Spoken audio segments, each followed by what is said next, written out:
और गुरु पूर्णिमा के इस पावन पर्व पर आज का जो समारोह है,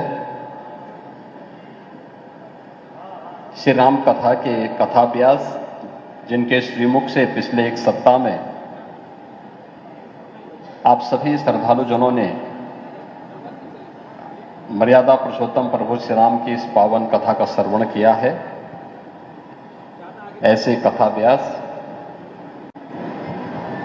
संत श्री बालक दास जी महाराज, मंच पर विराजमान हमारे सभी संतजन, इस सभागार में भी उपस्थित सभी हमारे संतजन, प्रबोधजन और उपस्थित सभी श्रद्धालुजन और प्यारे बच्चों, आज गुरु पूर्णिमा का पावन पर्व है। मैं आप सबको इस अवसर पर गुरु पूर्णिमा की हृदय से बधाई देता हूं। एक सप्ताह तक आप सबने मर्यादा पुरुषोत्तम प्रभु श्री राम की इस पावन कथा का श्रवण किया है और वह भी बहुत सरल और सहज भाषा में।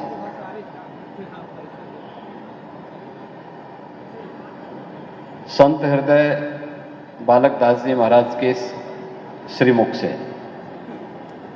उनकी कथा आप सबको वर्ष में एक दो बार सुनने का अवसर प्राप्त होता ही है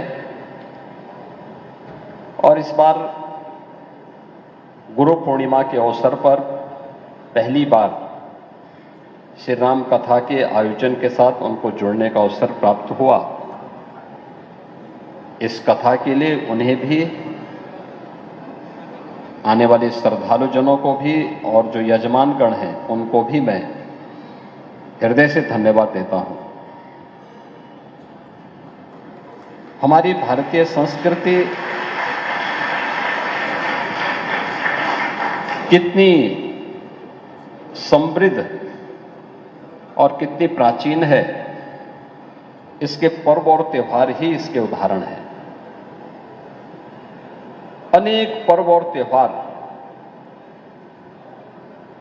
जो भारत को और सनातन धर्मावलंबियों को उसके इतिहास की किसी न किसी महत्वपूर्ण कड़ी के साथ जोड़ देते हैं। आज वैदिक साहित्य जिस रूप में हम सबको देखने को मिलता है, जिस ऋषि की कृपा से यह सब प्राप्त हुआ, जिन्होंने वेदों को, पुराणों को, अन्य महत्वपूर्ण शास्त्रों को हम सबको उपलब्ध करवाया है, ऐसे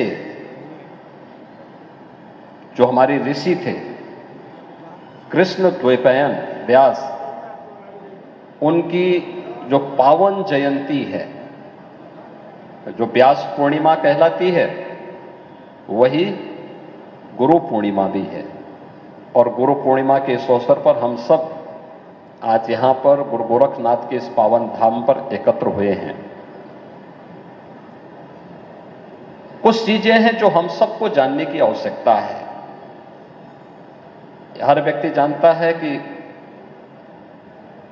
माता पिता किसी भी बच्चे के पहले गुरु हैं। उनका स्कूली शिक्षक, इसके बाद उनका गुरु आता है। पुरोहित उस गुरु परंपरा का प्रतिनिधित्व करता है। बड़ा भाई भी गुरु के रूप में ही पूज्य माना जाता है। और ऋषि परंपरा, संतों की परंपरा भी उस गुरु परंपरा का प्रतिनिधित्व करता है।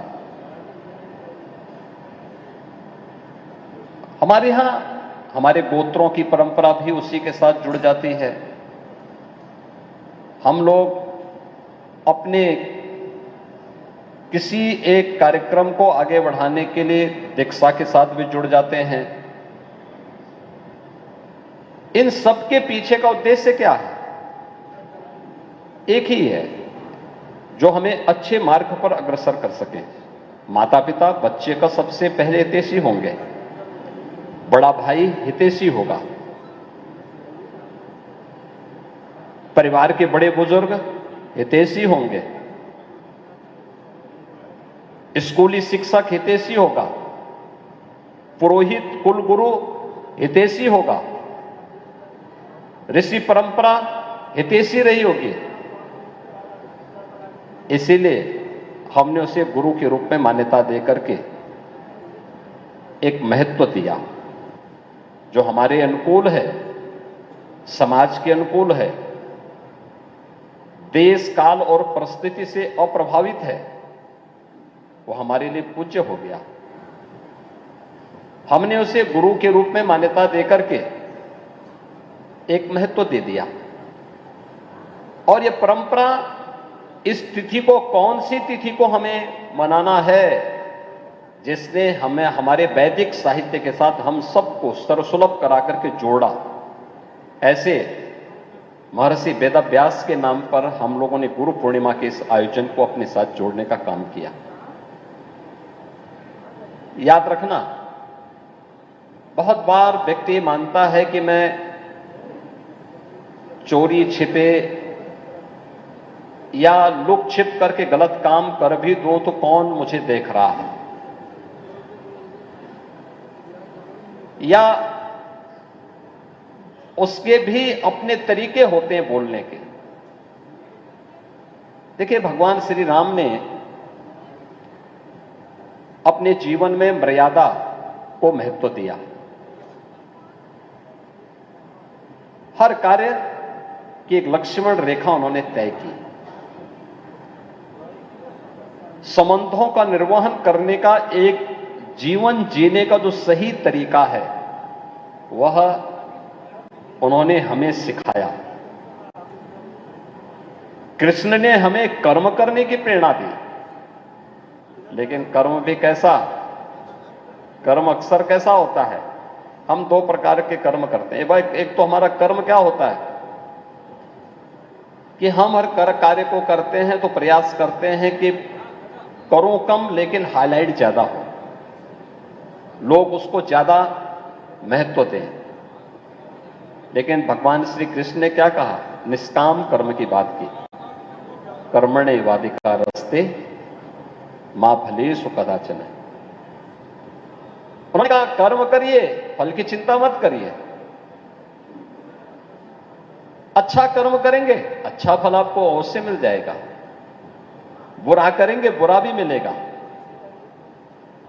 और इसलिए शास्त्र हमेशा इस बात को कहता है,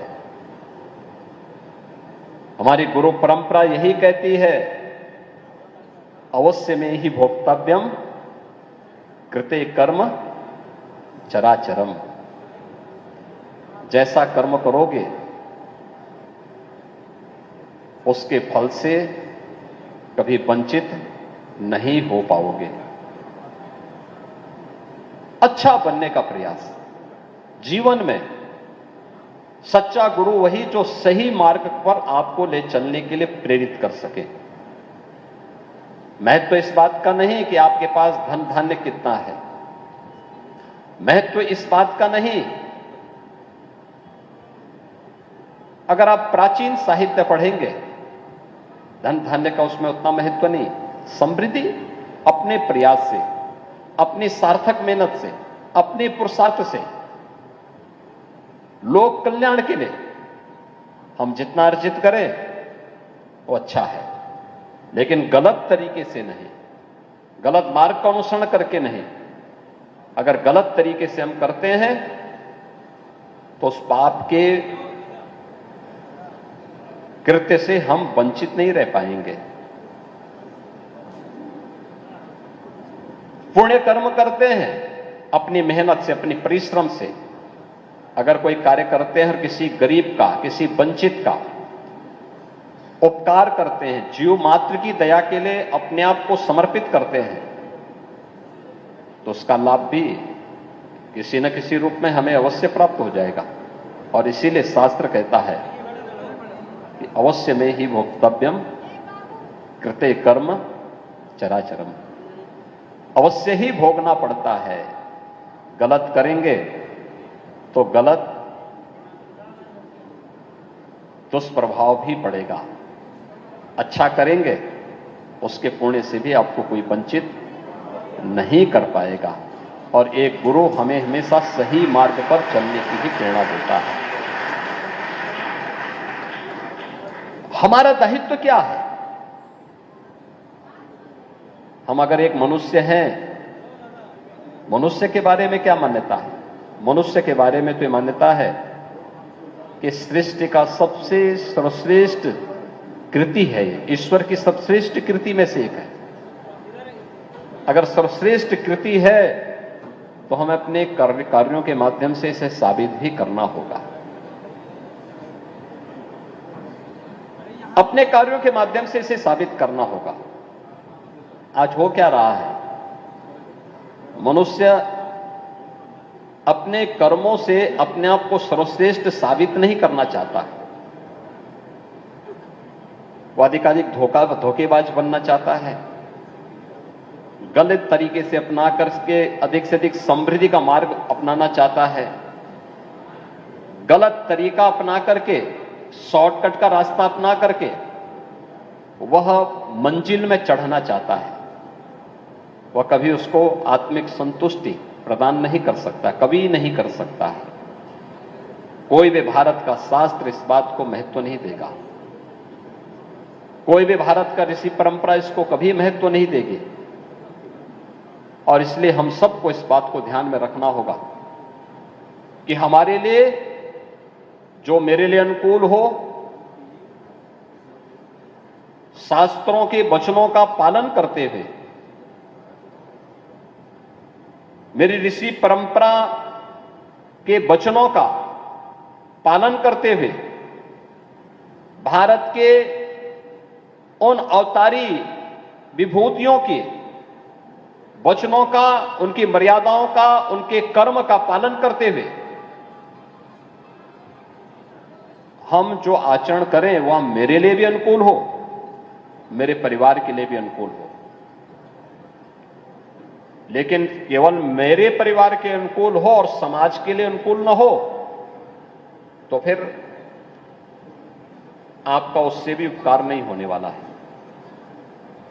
हमारा कोई भी कर्म हो जो समाज के लिए अनुकूल होगा, राष्ट्र के लिए अनुकूल होगा, धर्म के लिए अनुकूल होगा, वह आपके लिए भी अनुकूल अवश्य हो जाएगा। और इसीलिए कोई भी कर्म करें, सनातन धर्म की इतनी लंबी परंपरा, इतनी समृद्ध परंपरा, 5000 वर्ष पहले महर्षि वेदव्यास इस धराधाम पे थे। एक लंबे समय तक उन्होंने उस कालखंड में, उन्होंने उस समय कई पीढ़ियों का प्रतिनिधित्व किया, सभी ग्रंथों को संग्रहित किया, वेदों को, पुराणों को, उनका संग्रह करके उसे लिपिबद्ध करके वर्तमान पीढ़ी के लिए उसे अनुकूल बना दिया। 5000 वर्षों के इस इतिहास को आज गुरु पूर्णिमा के रूप में आप इस आयोजन के साथ जुड़ करके अपनी ऋषि परंपरा के प्रति कृतज्ञता ज्ञापित कर रहे हैं। मैं पूछना चाहता हूं, 5000 का इतिहास दुनिया के अंदर कितने लोगों का है? कितने लोगों के पास 5000 वर्षों का अपना इतिहास है? नहीं है। और यह तो कालखंड है कौन सा? द्वापर और कलयुग के संधि काल है। ये उस संधि काल का समय है जब एक तरफ द्वापर का अवसान होता है, कलयुग का प्रारंभ होता है। महाभारत का एक युद्ध होता है और युद्ध के बाद आज भी आप देखते होंगे, उस समय महर्षि वेदव्यास ने जो अपना अंतिम पुराण रचा, श्रीमद् भागवत महापुराण, आज भी मोक्ष का, मुक्ति का, उससे पवित्र ग्रंथ दूसरा नहीं माना गया। हम उसके प्रति कृतज्ञता ज्ञापित कर रहे हैं, अपनी ऋषि परंपरा के प्रति कृतज्ञता ज्ञापित कर रहे हैं, अपनी उस परंपरा के प्रति। भारत की ऋषि परंपरा कभी अपने लिए नहीं थी, लोक कल्याण के लिए, राष्ट्र के कल्याण के लिए। और इसलिए हम सब का भी दायित्व क्या होना चाहिए, मुझे लगता है कोई भी भारत का सनातन धर्मावलंबी नहीं होगा जिसने अपना नाम और अपना गोत्र भारत की ऋषि परंपरा के साथ जोड़ करके न देखा हो। कोई ना कोई ऋषि हमारे साथ जुड़ जाता है। जब हम गोत्रों की बात करते हैं तो जाति भेद अपने आप समाप्त हो जाता है। एक ही गोत्र अलग अलग जाति के लोगों के पास भी, क्योंकि हम ऋषि के साथ जुड़ रहे हैं। वह ऋषि परंपरा हमें जाति भेद में नहीं बांटती, छुआछूत और अस्पृश्यता का भेदभाव हमारे बीच में नहीं करती है। और इसी परंपरा हम सबको लोक कल्याण के लिए, राष्ट्र कल्याण के लिए समर्पित करती है। और इसीलिए आज के इस अवसर पर मैं आप सबसे भी यही कहूंगा कि हमारा एक एक कर्म, हमारे जीवन का एक एक क्षण, हमारे जीवन का एक एक पल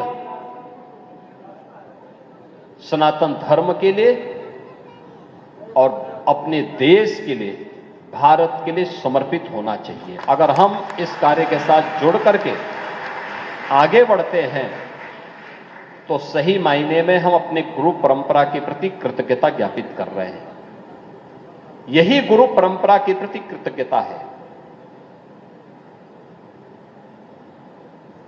किसी भी ऋषि परंपरा ने इन कार्यक्रमों को उसी रूप में आगे बढ़ाया है। याद रखना, जो मैंने यहां पहले भी कहा, अच्छा करेंगे तो अच्छा पुण्य भी आपको, उसका पुण्य भी आपको प्राप्त होगा, कोई उससे वंचित नहीं कर पाएगा। गलत करेंगे उसके पाप से भी कोई आपको वंचित नहीं करेगा। एक छोटी सी कथा आती है ना, दुनिया का सर्वश्रेष्ठ महाकाव्य रचने वाला जो ऋषि हुआ, उनके बारे में पहले कहते हैं कि पूर्व जन्म में उनके जो कर्म थे वो गलत थे। एक जगह उन्होंने कुछ ऋषियों को बंधक बनाया। ऋषियों ने पूछा, हमें क्यों बंधक बनाना चाहते हो? उन्होंने कहा, भी मेरा कर्म है, मेरा कार्य है ये। तो उन्होंने कहा, इससे जो पाप तुम्हें मिलेगा, इस पाप के लिए कौन कौन जिम्मेदार होंगे? उसने कहा, जिनको मैं खिला रहा हूं सबको। ऋषियों ने कहा कि ठीक है, हमें यहां हम यहां इंतजार कर रहे हैं, जाओ पूछ करके आओ, ये जो लूटपाट तुम करना चाहते हो, कर रहे हो, जो तुम्हारे साथ भागीदार बनना चाहते हैं, क्या वे पाप में भागीदार बनना चाहेंगे क्या? ये जो लूट का माल तुम ले जाना चाहते हो, क्या इसके होने वाले पाप के साथ वे भागीदार बनेंगे? तो अपने घर पहुंचता है, अपने परिवार के लोगों से कहता है कि मैं रोज लूटपाट करके पैसा लेके आता हूं, संपत्ति लेके आता हूं, कुछ माल लेके आता हूं, क्या इससे होने वाले पाप के साथ तुम भी वंचित रहो, तुम भी मेरे साथ भागीदार बनोगे? तो उनके स्वयं के परिवार के लोगों ने कहा, अरे पाप तुम करोगे, तुम्हारे पाप के साथ हम क्यों भागीदार बनेंगे? तुम लेके आते हो, हम खाते हैं, तुम मेहनत करो, तुम मेहनत करके खिलाओ, हम तेरे साथ हाथ बटाएंगे, लेकिन पाप में हाथ नहीं बटा सकते। और तुम्हारे पाप के लिए तुम जिम्मेदार हो। परिवार के लोग भी तो उसके आगे खुली। वो चला आया वापस, ऋषियों को उसने प्रणाम किया और कहा कि मेरी मुक्ति का मार्ग बताओ। ऋषियों ने मुक्ति का मार्ग बताया। और परिणाम क्या हुआ? दुनिया का सर्वश्रेष्ठ महाकाव्य रचा गया और वह त्रिकालदर्शी ऋषि हुए थे। यह भारत की परंपरा है। याद रखना, पाप करेंगे, पाप में अकेले भागीदार बनेंगे, कोई सहभागी नहीं बनने वाला है। और पुण्य करेंगे, उस पुण्य से कई पीढ़ियां आपके साथ जुड़ करके आपको और आपके यशस्वी जीवन को अपने लिए प्रेरक बताएगी, आज के इस अवसर पर जब गुरु पूर्णिमा के इस पावन पर्व पर आप सब यहां पर उपस्थित हुए हैं, गोरक्षपीठ गुरु परंपरा की पीठ है, गुरु गोरखनाथ से चली हुई परंपरा, और आज उसी परंपरा का निर्वहन करते हुए पीठ निरंतर कार्य कर रही है। लोक कल्याण के लिए, राष्ट्र कल्याण के लिए अपने आप को समर्पित भाव के साथ कार्य कर रही है। उसी परंपरा के साथ आप सब जुड़े हुए हैं। आप सभी श्रद्धालुओं ने यहां पर एक सप्ताह तक श्री राम कथा का श्रवण किया।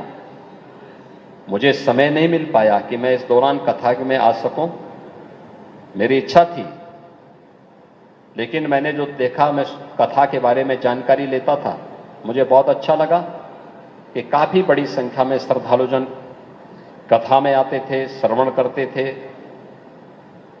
और यहां पर संत हृदय बालक दास जी महाराज के श्रीमुख से श्री राम कथा का सुनने का अवसर आप सबको प्राप्त हुआ है, इस बार हुआ है।